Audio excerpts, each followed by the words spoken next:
नमस्कार, आप देख रहे हैं अखंड गौरव न्यूज। मैं हूं विनोद गुप्ता गौरव। आज हम महाराजपुर विधानसभा क्षेत्र के ग्राम पुतरिया में मौजूद हैं और हमारे बीच में मौजूद हैं कांग्रेस पार्टी के विधायक एवं कांग्रेस के प्रत्याशी श्री नीरज दीक्षित जी। आइए उनसे बातचीत करते हैं और तमाम सवालों के जवाब उनसे जानते हैं। बहुत बहुत स्वागत विधायक जी आपका हमारे चैनल। बहुत बहुत धन्यवाद। विधायक जी, ये जानना चाहते हैं कि आप फिर से चुनाव मैदान में आए हैं, किन मुद्दों को लेकर कांग्रेस पार्टी चुनाव लड़ रही है?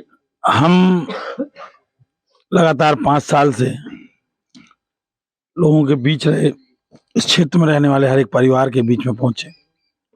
उस परिवार के बीच परिवार का विश्वास, पार्टी का विश्वास, पार्टी के वरिष्ठ नेतृत्व का विश्वास, जिन्होंने हम पे भरोसा किया, आज पुनः हमें प्रत्याशी बनाया है। तो इस क्षेत्र में कई ऐसी समस्याएं थी जो हम पूर्ण नहीं कर पाए, लेकिन आने वाले समय में क्योंकि सरकार हमारी हमें कम समय की मिली, तब भी हमने 1400 करोड़ की योजना इस विधानसभा को दी। और अगर सरकार हमारी 5 साल की होती तो इस क्षेत्र का विकास बहुमुखी विकास के रूप में दिखता। पुनः सरकार हम बनाने जा रहे हैं, चाहे वो हरपालपुर की तहसील का मुद्दा हो, जिसकी हमने पत्राचार भी किया था अपनी सरकार में, आपका नौगांव का कृषि विद्यालय हो, आपका महाराजपुर का आईटी कॉलेज और किसान के पान अनुसंधान केंद्र हो, ऐसे बड़े बड़े मुद्दे थे।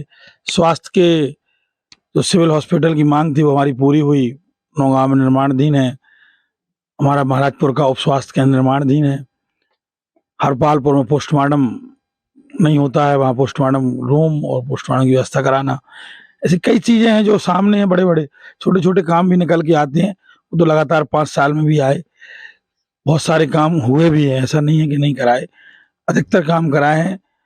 उस वही विश्वास आज हमारे साथ है, वही आशीर्वाद हमारे साथ है और इस पूरे क्षेत्र का आशीर्वाद हमारे साथ है। पिछली बार के चुनाव में जनता ने कांग्रेस पार्टी की सरकार बनवा दी, परंतु ज्योतिरादित्य सिंधिया सरकार से बाहर चले गए और सरकार गिर गई। इस बार भी पार्टी में गुटबाजी देखी जा रही है, उसका किस प्रकार से हानि लाभ हो सकता है? पार्टी में कहीं गुटबाजी नहीं है, सभी वरिष्ठ जन एक साथ हैं, सभी जगह के लोग एक साथ हैं। अगर इतना बड़ा समुद्र अगर एक आध लोटा जल निकाल के अलग कर दिया जाए तो समुद्र खाली नहीं होता है, ना उसको कोई फर्क पड़ता है। कांग्रेस भारतीय जनता पार्टी आरोप लगा रही है कि जो आपका वचन पत्र है, बोले वो झूठा वचन पत्र जारी कर दिया, पिछली बार किसानों का कर्ज माफ नहीं हुआ। इस संबंध में क्या कहेंगे? जो कह रहे हैं उनने खुद विधानसभा के पटल पर लिख के दिया है कि मध्य प्रदेश में 27 लाख किसानों का कर्जा माफ हुआ है। जब हम लोगों ने प्रश्न लगाए, क्योंकि ऐसा कोई गांव नहीं होगा जहां 40% किसानों का कर्जा माफ ना हुआ हो। सरकार हमारी और 2-3 महीने रहती, एक भी किसान बकाया नहीं बचता जिसका हम कर्ज माफ नहीं करते, क्योंकि कमलनाथ जी ने जो कहा था वो कर रहे थे। वचन दिया था 5 साल के अंदर काम करने का। हमने तो 14 महीने की सरकार में वृद्धा पेंशन 300 से 600 की थी, सरकार रहती तो आज 1000 मिलती। पुनः वादा किया है कि वृद्धा पेंशन, विधवा पेंशन को हम 1200 करेंगे, विकलांग पेंशन को हम 2000 करेंगे। जो वादे किए वो पूरे किए। 100 यूनिट लाइट 100 रुपए में हम देने लगे थे, पुनः वादा किया है कि 100 यूनिट फ्री और 200 यूनिट हाफ, माने आधा बिल लगेगा। इसी के साथ कई चीजें, बच्चों की पढ़ाई की बात आती है, सरकारी स्कूलों में बच्चों को नहीं पढ़ाते हैं, या जो बच्चे जो परिवार प्रथम सीढ़ी बैठे होते हैं उनके बच्चे नहीं पढ़ पाते हैं, तो बच्चों के लिए भी 5वीं से 8वीं तक 500, 8वीं से 10वीं तक 1000 और 11वीं 12वीं वालों को 1500 रुपए हर समाज हर जाति के लोगों को एक समान मिलेंगे।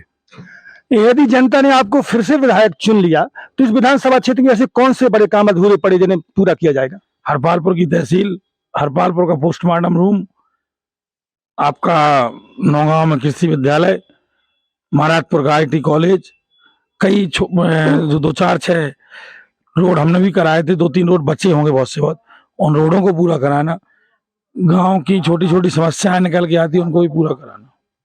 हरपालपुर में रेलवे ब्रिज न होने के कारण वहां अक्सर जाम लगता रहता है, इसके लिए क्या प्रयास किए जाएंगे? हम प्रयास कर चुके थे, हमारे पास लिखित में गडकरी जी का पत्र रखा है। हमने पत्राचार किया, दिल्ली में मुलाकात की थी, तो उन्होंने बाईपास मंजूर कर दिया गया है, क्योंकि वह जगह नहीं है, मकान बने हुए ज्यादा है और अब सरकार बनेगी तो ओवरब्रिज की भी हम प्रयास करेंगे कि हो। बाकी हमारा बाईपास मंजूर हो गया है, काम भी शायद चालू हो गया है और जल्द से जल्द महीने 2-4-6 महीने के अंदर बाईपास तैयार होगा। चलिए अंत में ये बता दीजिए, हमारे चैनल के माध्यम से जनता को क्या संदेश देंगे? हम केवल इतना ही कहेंगे कि हम एक परिवार की तरह आपके साथ रहे हैं 5 साल, आप सबका आशीर्वाद रहा, आप सब सुख दुख के साथ ही रहे, आपका आशीर्वाद रहेगा तो इस क्षेत्र का विकास करने में सबसे आगे खड़े होंगे और आपकी हर लड़ाई, इस क्षेत्र की हर लड़ाई को हम लड़ने के तैयार रहेंगे। ये थे महाराजपुर विधानसभा क्षेत्र के कांग्रेस विधायक एवं कांग्रेस प्रत्याशी श्री नीरज दीक्षित जी। उन्होंने स्पष्ट तौर से कहा कि वो जनता के साथ में कंधा से कंधा मिलाकर के काम करेंगे, वो क्षेत्र का चहुमुखी विकास कराएंगे। हमारे चैनल को सब्सक्राइब करें, वीडियो को लाइक कमेंट ज्यादा से ज्यादा शेयर करें। कैमरामैन पवन प्रजापति के साथ विनोद गुप्ता, गौरव, अखंड गौरव न्यूज, छतरपुर।